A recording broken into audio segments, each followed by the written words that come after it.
Hey everybody, I want you to head down to teespring.com and check out Bondy's Boutique and get some of Bondy's merch. All right, y'all, it's your girl Bondy Blue, and I am back for another review recap of Pose. Y'all, they broke my fucking heart this episode. They broke it at my heart. Do you hear me? They broke it at my heart, okay? I cried. I cried so hard for like the last 30 or 45 minutes of the show. Like, oh my God, just broke my heart. And the episode was an hour and a half last night, or an hour and 20 minutes or something like that. Either way, you get my drift. So let's go ahead and get into it. We start off at the ball. Pray Tell is announcing Madonna has been number 1 on the charts for 2 weeks in a row, y'all. Okay, like letting everybody know how much Vogue is popping right now. But since everybody and their mama wanna Vogue now, we need to go ahead and add something new to it, y'all. Okay, so please let all of the Butch Queens come out for lofting. I said lofting, bitch. What is lofting? And then here come all of the Butch Queens and the soft bottoms and shit, all the hard tops. All these niggas come out and start breakdancing, and it was off the chain. I was like, okay, so it was voguing, and then here come breakdancing, and breakdancing was called lofting in the gay community as opposed to in the hip hop community when it's okay. All right, y'all better learn me something. I was here for this. Yes, Banji boys. Then here come Candy, y'all. Once again, here come Candy. She got the comb titties on like Madonna used to wear. Okay, she got the ponytail and she come out there and, she's giving the struggle Vogue, okay? Like giving it all to you, okay? Then she was on the floor, y'all. When she spun, I could have passed out. Hold up. Let me see if I can do it. Hold up. Hold on.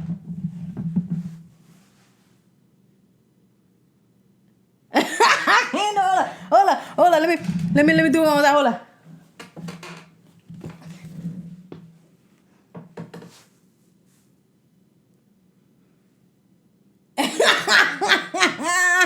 That's gonna fuck up my green screen. Oh Lord, y'all. Anyway, y'all know Pray Tell had to get into it with her, okay? The category is called lofting, and you have to be a real dancer to do this, Miss Candy. You cannot dance. You cannot Vogue, okay? You have nerve, and I respect that, Candy. But what are you doing? And breakdancing could bust that silicone ass of yours. I said, no, not the silicone. Candy says that why can't she be allowed to shine? Pray Tell says that it is our time in this world. But he's the only one in this room that's refused to see the heart and the talent. I'm a star just like Madonna. Pray Tell says, okay. Judges, your scores. And the judges give like a 5, then a 0 chore, then a 6. I was like, not a 0 chore, not a whole 0 out here. Candy said that she is somebody, okay? And Pray Tell says to take her Miss Jessie Jackson ass on somewhere and be somebody somewhere else, just not on his floor. And she was giving real 90s in that pinstripe, bitch. I was like, oh, okay. Like, I really felt like I had one of those and like a kitty one.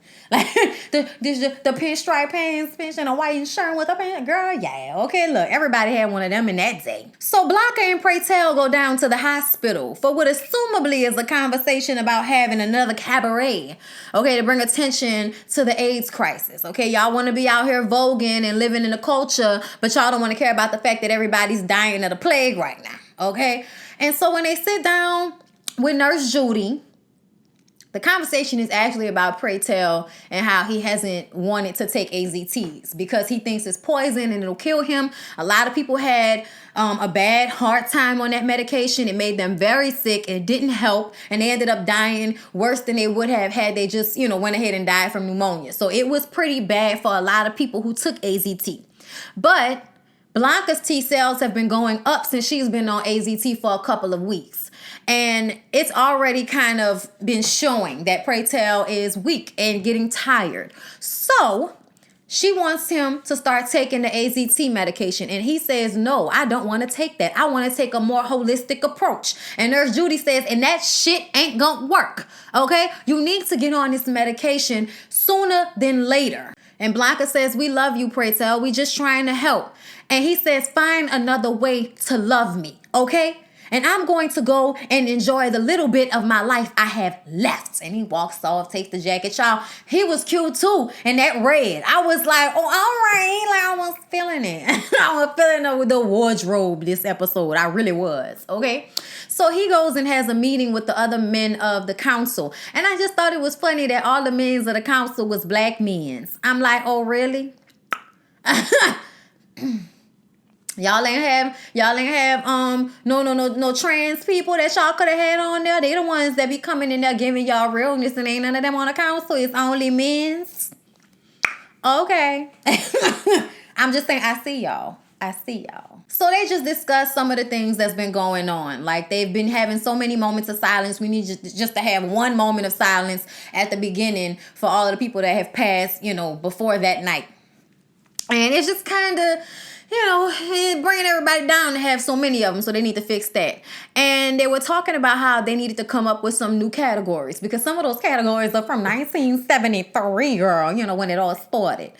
And they talk about the lip syncing category that Candy wants, but they don't want to do it. They're like, no. Okay, pray tell, especially, you need a talent. Okay, who wants to see somebody up there popping their gums? And I was like, that is so funny that they was really on some. No, we want people with real talents. If you can sing, sing. If you could vogue. If you could dance, dance. If you can model. If you got face, if you got body, use your advantage. But what you not about to get up here and do is lip sync a fucking song like you can sing. Okay, he was not here for that. Now, Candy just so happened to be in like another 2 booths away from them, and she comes over and she already knew where they was gonna be at, and tells them that she thinks they should add the lip syncing category for the girls like her who need a little bit something more to do out there besides just giving face. She wanted to do more. She wanted to present herself as doing more than just face category. And they just not hearing it. And she pulls a knife on Pray Tell. And Pray Tell say, bitch, what you gonna do? Okay, you gonna come here in front of all these fucking people in broad daylight, Candy? And Candy drops it and then walks to the door and then starts throwing shit at Pray Tell. Like, Lord have mercy. Oh, Lord, I thought she was gonna impale him with a butter knife. So the next night, Candy is missing, okay? And Blanca and Lulu go to the motel that some of the girls go down to, the room that she stays at when she tricks, right? So they go asking the guy at the desk, can they go and check out this room? Their homegirl is missing. She always says she checks into room 44. Can they check and see if she's okay in there?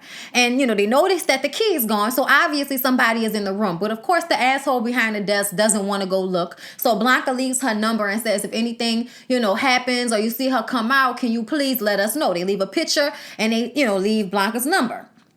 Blanca goes home to the kids, basically saying that, we not resting or enjoying life until somebody finds Candy, basically. And then she gets a phone call.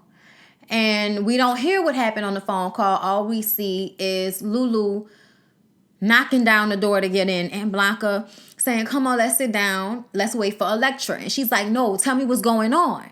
And she tells her that they found Candy dead in the hotel. And they show us that the maid came in to clean.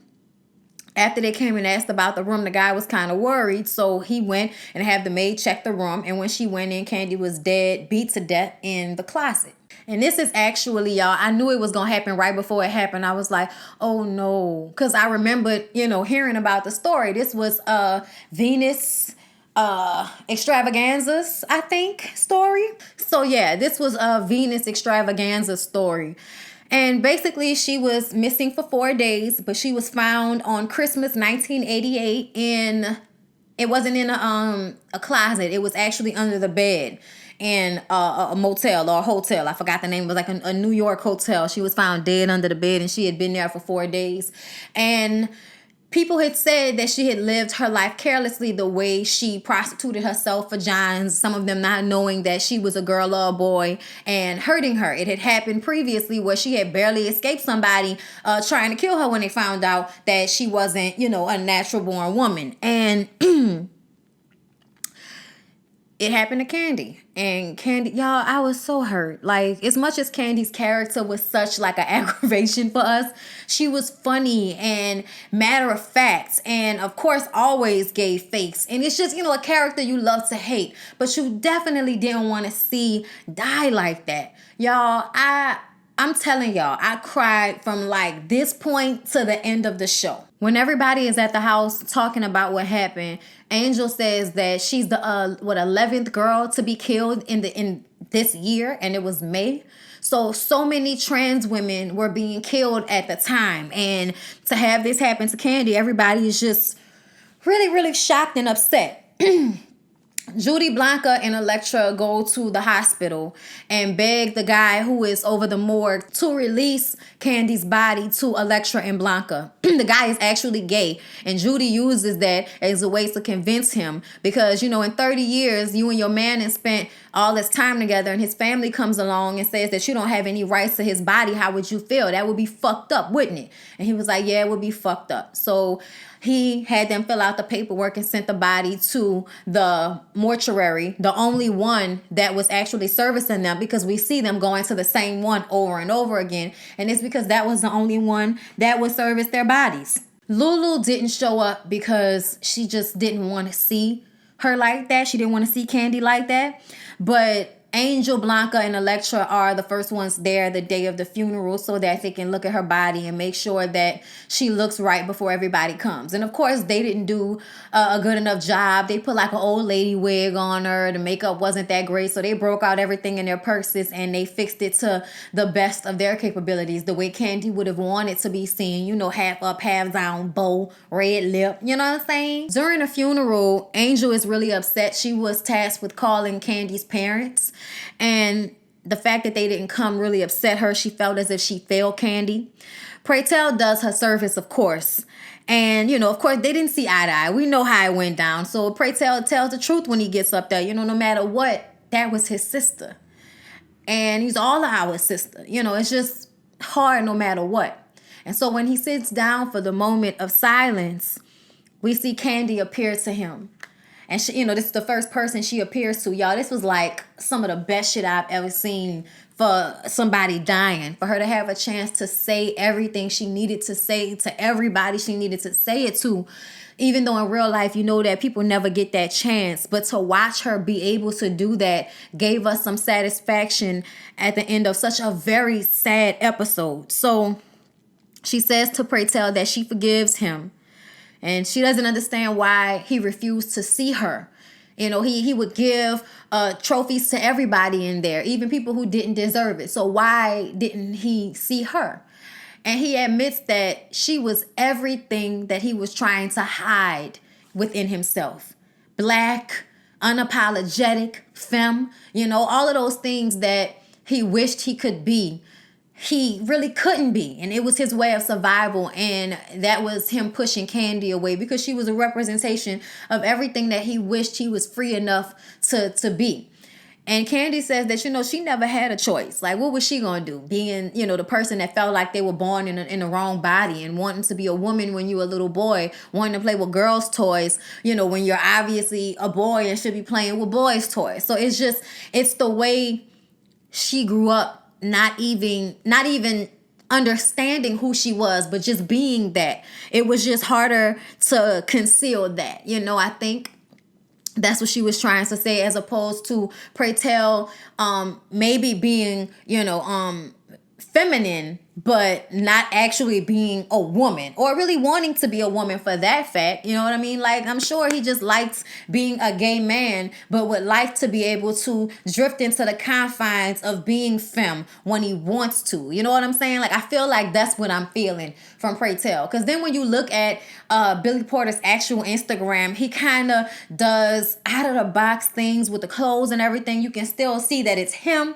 but I feel like that's what it is. Like, being able to step into that when I want to, instead of having to choose one or the other to fit into a box that everybody can understand. Candy tells Pray Tell that he knows she would have killed that lip singing category, so that puts that on his mind. Candy talks to Angel and tells her that she needs to stay away from the peers. Use her as an example, because Angel was like, why you and not me, when she was sitting at the casket. And Candy basically told her, like, it only takes one more time of you losing faith in yourself as a model for you to head back to the peers or to go back to the telephone booths, whatever. But you need to stay away from that and believe in yourself. You the one of us that's going to get out. the best of us. And you need to do that instead of running back to this before you end up like me. Angel gets up and she's overwhelmed, so she's running out. And Lulu says, Angel, and she's sitting in the corner. She goes over to her and she says she's so scared to go in there and see her like that. And Angel says, you're going to regret it if you don't. So they get up and they go walk in there, and everybody sees her as she's walking in. And she gets to the casket. And at first it's like all emotional and stuff, right? But then she says, she's thinking in her mind. She's like, girl, you wearing my stuff. That's my brooch. And that's my scarf. And she just starts snatching shit off because she's mad now, right? So she's snatching all of the shit off. And they grab her. And she's like, get the fuck off me. So Lulu goes outside to smoke a cigarette. And she's sitting down. And as she goes in her purse for the cigarette, she turns around. And there's Candy. And Candy says, child, they gonna remember that funeral. Girl, half the shit you was pulling off me wasn't even yours. And she was like, I know, but it was best that, it didn't go in the ground with you. And she was like, that's true. That's true. And she says, you didn't really like me either. As much as they was together and people thought that they were besties, she didn't really like Candy either. And Lulu says, you didn't like me neither. Yeah, we could talk shit about people together. We could really get somebody together when we decided to. But ultimately, you couldn't stand me because I was lighter and I was thick and I used it to win in the categories. And they sit down next to each other and Candy says, it wasn't as bad as you make it seem. All she could think about is the bad moments right now. But Candy reminds her of the time they had to steal this really huge fur coat from Bergdorf's or somewhere, and they used it to go steal a whole Thanksgiving dinner, and then the electricity was out, so they had to sleep under it together. I mean, not the electricity, the heat. They didn't have any heat, so they had to use that coat to stay warm. They used that coat for a lot of things that day, and they just kind of laugh about it.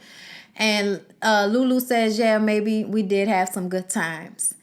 And Candy tells her, not right now, but later when something happens, you'll wish that I was right there next to you so that we could laugh about it together, and I won't be. But by then, time will have healed our relationship the way that it couldn't have when I was alive. And I was like, damn, that's a real statement. Yeah, it is often that way that when people die, after a while, you only remember the good things and you forget about the bad things. Like that happens a lot for people. So I just thought that was such a real thing to say. So Blanca is sitting in the pews humming, and we see Candy sitting next to her holding her hand, humming with her. Y'all, Blanca looks so good at the funeral. That dress she had on, I was like, yes, girl, that is a nice funeral dress.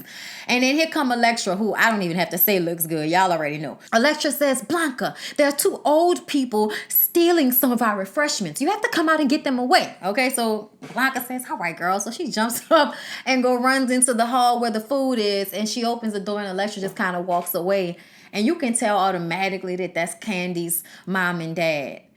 And Blanca is very nice about it. Of course, my son, our son, and who is Candy, y'all know, they had to go through that first. But the fact that they even showed up, just says a lot. But as soon as that mama started talking, I was like, God damn, is that Candy's, person, real mama? Because God damn. Like, I know that's probably not her real daddy because that actor I've seen before. But that mama's whole energy, like, it felt like she got it from, Candy. They just felt so much alike. That was so weird to me. Like, as soon as she started talking, I was like, that sounds like Candy.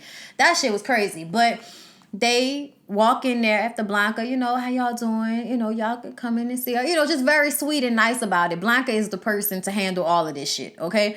So they walk up and everybody's watching, because nobody's parent shows up.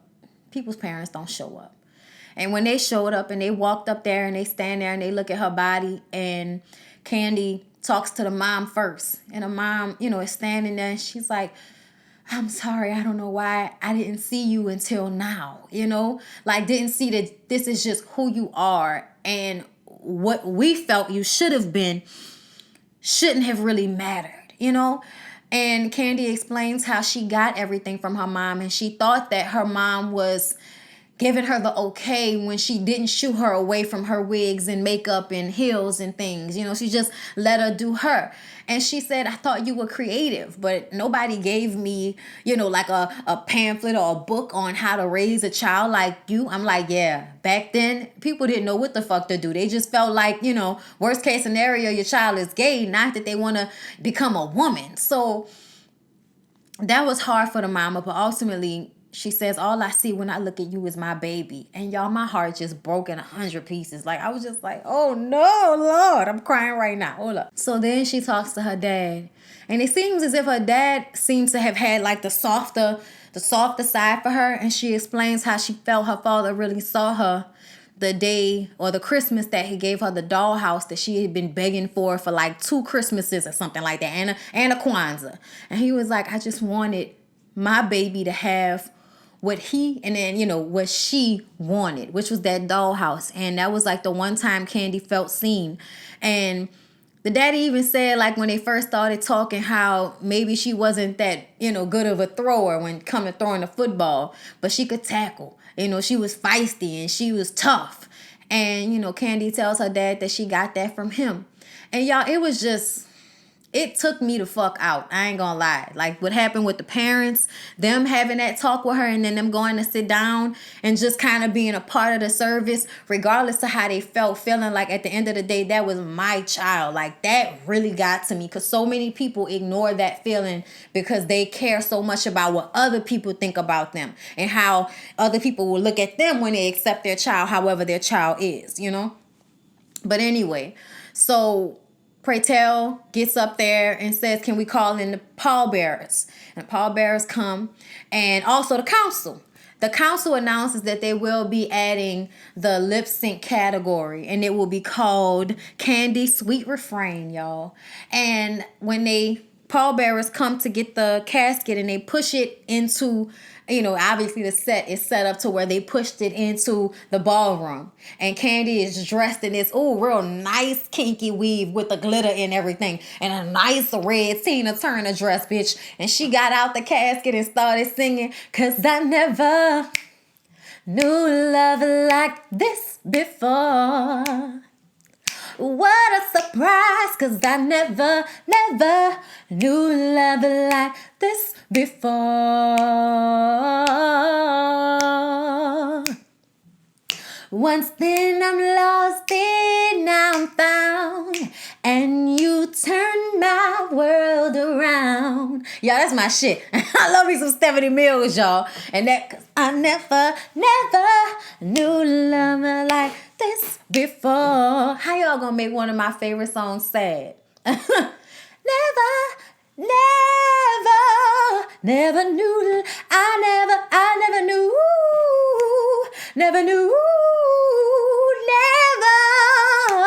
Oh my God, y'all, don't get me into it. But she lip synced the song and walked around kissing and hugging everybody goodbye. And then got back into the casket. Y'all, I'm getting chills right now. That scene took me the fuck out. When I tell y'all I love this show so much, Everybody that is from Pose, if you see my review, please comment. Please tweet me. Do something so I know y'all see how much I love and appreciate y'all for this show. And it's so funny. A lot of us, Black women who felt like this wasn't our demographic or a show that wasn't for us, because a lot of people didn't watch it the first season. And then they found out how great it was from watching it on Netflix or something. And now everybody's, you know, coming to join the party. But it's like, y'all should know from jump, this is us. Like, you know, when I watch this, you know what I mean? Like, even though I'm not trans and I'm not like a butchy lesbian like the one black girl that Judy goes with, okay? But I still see myself. I still see myself in Candy, and I see myself in Blanca, and I see myself in Angel. Regardless, I see myself. And I appreciate that so much. So I hope y'all enjoy the review. Please don't forget to like, comment, and subscribe.